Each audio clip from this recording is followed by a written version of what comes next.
there have been a handful of long-forgotten series on the Super Famicom.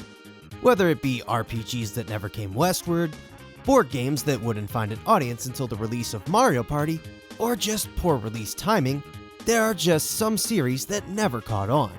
As is the case with today's game, starring Imagineer's plump and adorable mascot, Dolucky.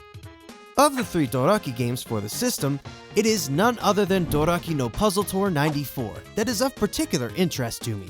Not only because it's a fun puzzler with a well-paced 2-player mode, but also because it's the only non-sports game of the bunch. Dolucky no Puzzle Tour 94 is another shining example of simplicity going a long way. At a glance, it may seem like just another gratuitous block game in the sea of Tetris wannabes, but the game boasts some distinctive features, making for a more robust experience than just your regular puzzler. Each match is an endurance round against another player, where your goal is to swap between your 3 colored blocks and match no less than 5 bricks to clear your path. If your skills aren't up to par and the blocks go unbroken, then you're finished. As I said, it's straightforward but pleasant. There's nothing quite like watching the edge of your screen for the next row of blocks, pondering about what's the best way to combo as many as possible, or trying to quickly fix a swift-handed mistake before your opponent gets the best of you. Speaking of, this is a must-play with a second player. And what head-to-head 2-player game is complete without the ability to mess with your rival? Want to waste their precious time? Well, have you considered getting them abducted by an eagle? However, those with a keen eye can sidestep its foul swoop. But you can't outwit playing like garbage. And by that, I mean giving your opponent nothing but garbage to throw for a few blocks. You also have the ability to freeze your opponent for a short period of time, as well as stop the blocks from scrolling on your side of the board with the time stopper. The last and most useful tool in your arsenal is the bomb, which is pretty self-explanatory.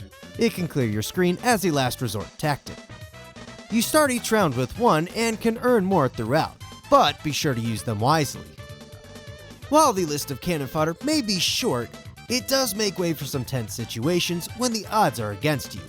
But I can't help but feel a few more vicious attacks and maybe some stage-specific gimmicks could have led to a more addicting and deeper playstyle similar to that of Tetris Battle Gaiden.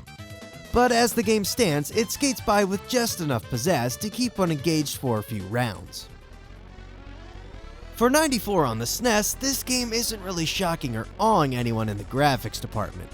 I mean, I guess the Balls 3D-like continue screen and occasional silicon graphics might still turn a few heads, but aside from that, stages are appropriately dour as to not detract from the puzzles in the foreground. Albeit, some do brandish some enchanting embellishments, like this calming 16-bit cityscape or these bumbling penguins. Whoa, wait, is that the trench run from Star Wars? Alright, okay, maybe these graphics aren't too shabby after all. So, is Dolucky no Puzzle Tour 94 worth importing? In my opinion, yes. I have to give credit where credit is due, and Dolucky no Puzzle Tour stands out as a somewhat unique experience amongst many other, far plainer, puzzle games of the 90s, as it feels like it takes a few cues from other notable equals like Puzzle Bobble or Twinkle Star Sprites, and then mashes them into something new. However, our feline friend does come at a price that I can see many turning their noses up at, which is forgivable as $40 to $60 for a loose cart, add an extra $60 for a box copy isn't exactly ideal. So my recommendation goes out to those of you who are puzzle maniacs, Super Famicom enthusiasts, or those who have dedicated gaming buddies. For the rest of us, I'd suggest firing up the nearest emulator or popping in a far more lucrative EverDrive to get in on this puzzle tour action. Hey, thanks for watching. If you liked this episode, consider checking out these other videos right here, or even subscribing.